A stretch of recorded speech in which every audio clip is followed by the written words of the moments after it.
What is up, everybody? Welcome back to another edition of the Sheehan Show with me, Sean Sheehan, here on Sherdog.com. And I am back after the bell with mere seconds, with the dust still settling after PFL 2025 World Tournament number 10, the finals, went down. And I tweeted after the event, this was the 10th seasonal event of the year.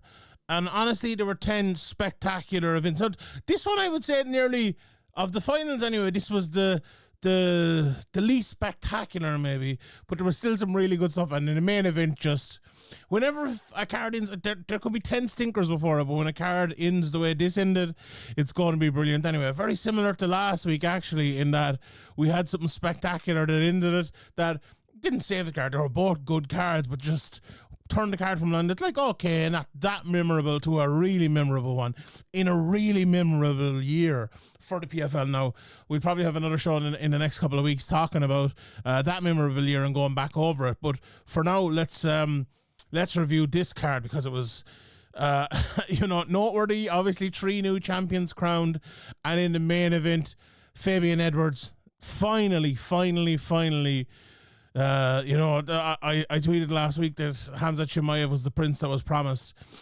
Fabian Edwards almost, if you call Leon the king, he was definitely the prince that was promised. And he takes the strap here as he defeats Dalton Rasta in a very, very interesting tactical battle that I really enjoyed.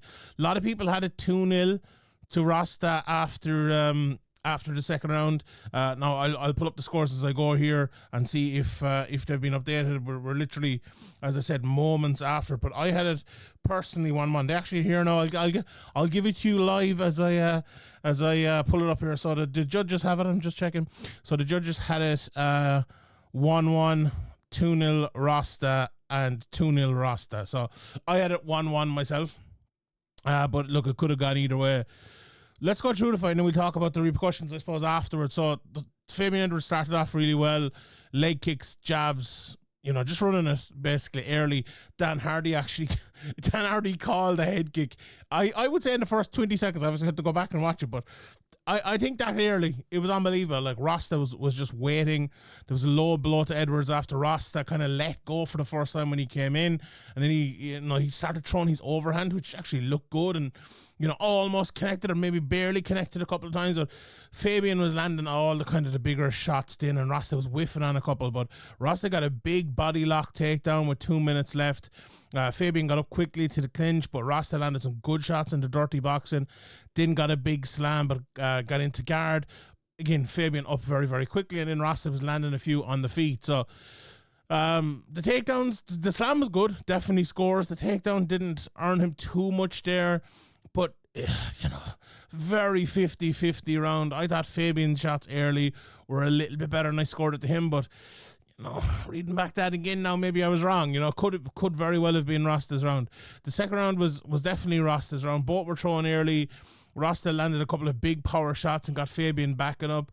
Fabian stopped the takedown and the fight got to the clinch, and Fabian won like all of that clinch battle nearly, but there was nothing really landed in any of it. Both landed on the break, which is good, and then Rasta got a takedown. He took the right position. So I thought after Rasta's early shots, he did enough to win the round.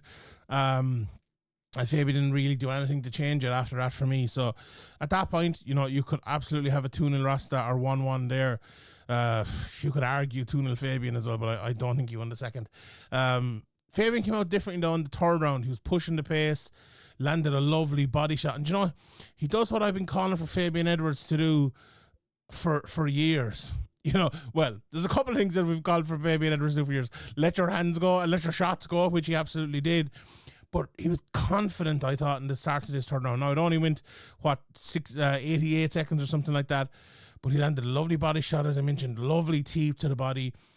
Threw the shot down the middle, like his brother, to take away the lead hand. And bang, left kick, headshot, dead. Knocked Dalton Rasta spark out. Beautiful, beautiful, beautiful knockout. And well deserved. You look, Fabian Edwards has been there for a very, very long time now. He's ploughed his furrow, he's laid his path, and he absolutely deserves it. Costello Vancinis came into the cage afterwards. They they stared down. Obviously, Costello Vancinas just beat Johnny Eblin. He is the PFL champion. Fabian's the PFL tournament champion, and they will fight. Obviously, they've fought before, a very close fight, which Costello Vancinas won. So, very interesting rematch, and looking forward to seeing that. One fight a rematch we probably won't be looking forward to seeing is the heavyweight fight. Like this was probably, although the first 3 rounds were drab and bad, but the last 2 rounds were actually a good enough old battle. This fight, I tweeted it out. This fight could have gone anywhere from 50-45 Romanov to 49-46 Popov. The only round that was clear was the 4th. Every other round was very, very close. Now, I had a 48-47 Romanov myself. Popov ended up winning the split decision. Am I right in saying that? Yeah, split decision. This had split decision written all over. I love the commentators in the PFL. I actually think they've done a great job all year, but they were giving out about the judging after this.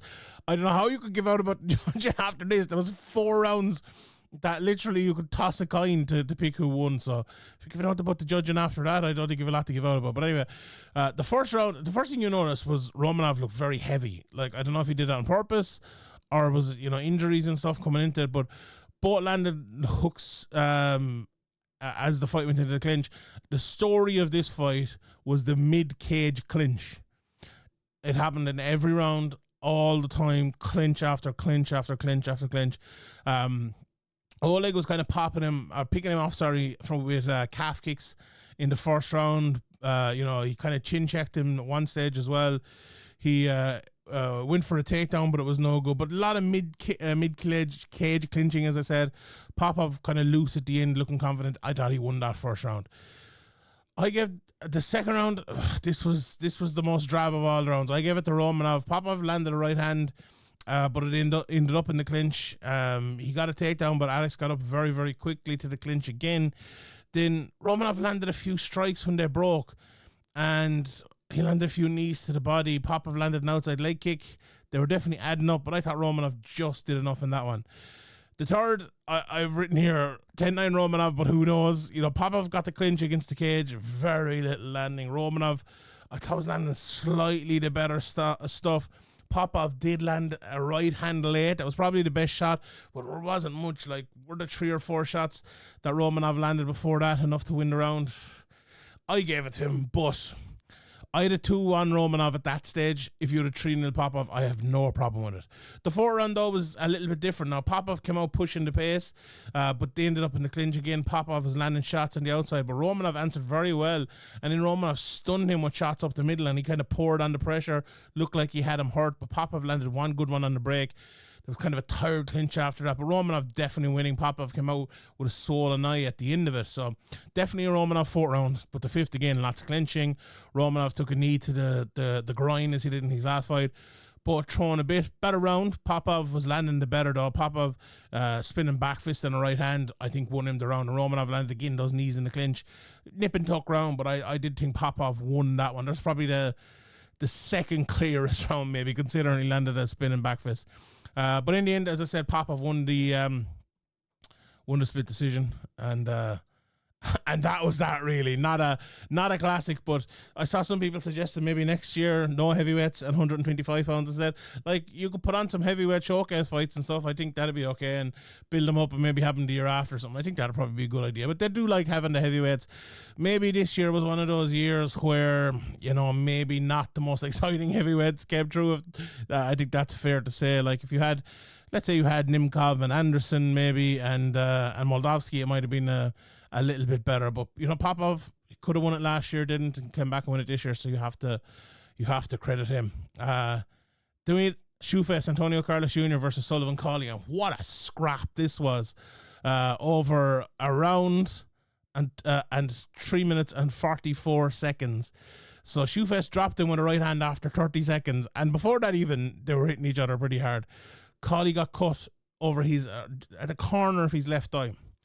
Another right hand by Shoefest. Then Cauley was bleeding from his nose. So bleeding from the left eye, nose. Then Cauley dropped him with a right hand. I thought, oh my God, he's turned it around. This is over. And as he dropped, Shoeface hit him with an up kick right to the face, nearly knocked Collie out. Dan Hardy was like, maybe that's why they call him Shoeface. Collie got up. Then he was bleeding from the nose, the left eye, and the right eye. Then Shoeface's nose, the bridge of the nose was bleeding. Then he landed a head kick, and Collie was wobbled again. A definite 10-9 Shoeface round, but a round of the ear, and they're absolutely mad altogether. Then Collie cracked him early in the second. Shoeface looked hurt, but he got on his stick very smart, very, very smart. Then there's a head clash, and Collie got a humongous cut over his eye. There was a head clash, but then the referee stopped it after like 15 seconds when Shoeface basically took a timeout, which he should have almost called a fight there, but I thought he was going to call it off because of how bad the cut was on Collie, but I don't think he even looked at it. And then he warned Collie for an accidental headbutt. Now, I've talked to refs and judges an awful lot, and they always say to me, oh, never say headbutt, always say head clash, because someone's not going to, and certainly not in this case, I'm not going to fucking headbutt him like that. Like, this was a very unintentional clash of heads. No one was to blame for this one. Yeah, he warned him. Very, very odd. But anyway, there was a huge head kick from Shoeface right afterwards. Shoeface got it down, took the back with 100 seconds left, I wrote down here. And the next thing I wrote down is the letters RNC. So you can imagine what happened there. He just took the back, put it in. When I saw, like, I'd love to get a jiu-jitsu expert to talk about this, but I think he used the blood to like slip his hand from, he almost slipped it down the face to the chest and then up under. It was, I need to go back and watch it again. We all need to go back and watch it, but God, like the amount of, like, I remember asking a coach before, how do you train for blood? And they were like, we don't train for blood, you know, it's just something you get used to. And I'm like, that guy has trained for blood, but in how many fights has there been blood and he's drawn it and he's choked someone out with blood? That's how you train for blood. But what a win here. Like, Shoeface, I don't know, I was going to say written off by many. Not sure if he was, but by God, he came through all the young lads in the tournament this year and won it. And absolutely massive credit to him. What a performance and what a win from Shoeface. Absolutely brilliant stuff altogether. So those are your three new champions: light heavyweight, Antonio Carlos Jr., Ole Popov at heavyweight, and Fabian Edwards at middleweight. Let's run through the rest of the card. Very, very interesting card as well. I really, really, really enjoyed this fight between Alexei Pergandian and Ethan Goss. It only went just 8 seconds shy of 4 minutes, but Goss was landing loads of straight shots down the middle. I think this guy looks a good fighter. Walking Pergandian onto counters.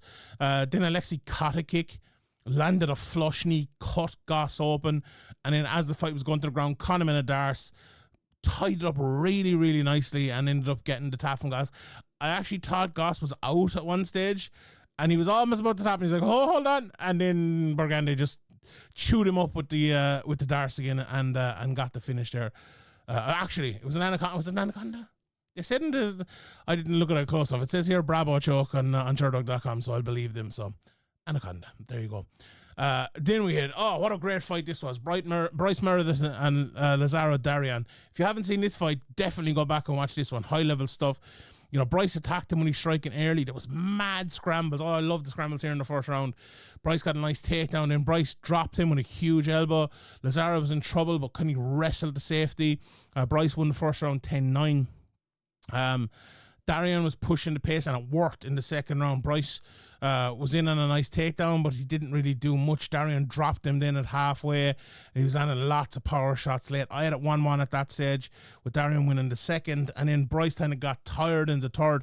Darian was pushing a lovely pace, landed a beautiful right hand late, and got the finish. So two very, very good prospects still. I wouldn't write off Bryce Meredith at all, but great stuff from Lazaro Darian.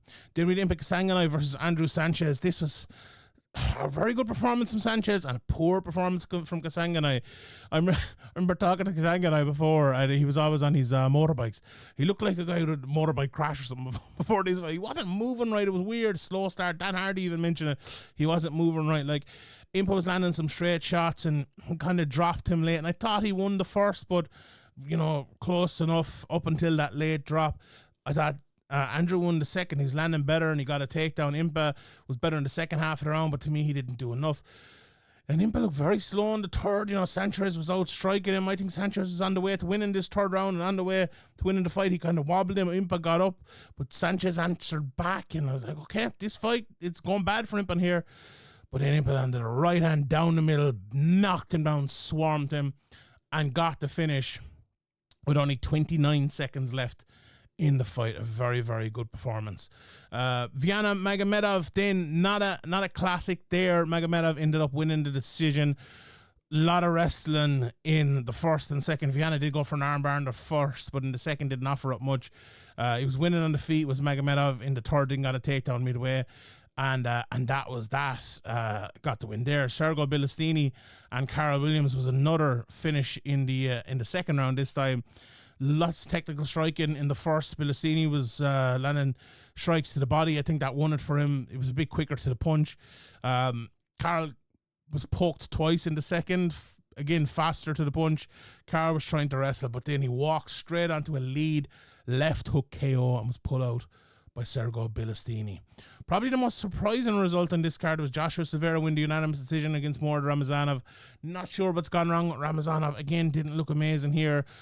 Although a very close fight, Josh landed a lovely knee in the first round, nearly all striking, close on the feet again in the second. The third, Murad was grappling more, but ended up losing the decision. And in the first fight of the night, then we had a unanimous decision win for JP San Luis as well. Kind of winning on the feet in the first, all on the feet in the second. Ray got a takedown early in the third, but he couldn't really do much with it. And there was, he went for a guillotine. Did San Luis, but then got back to the feet and kind of won it there. So that was that. Great night for the PFL in their 10th event of the year. And I'm sure we'll be back with even more tournaments next year. That's all from me. Thank you to everyone for tuning in. My name is Sheehan for Sherdog.com. I'll see you all next time.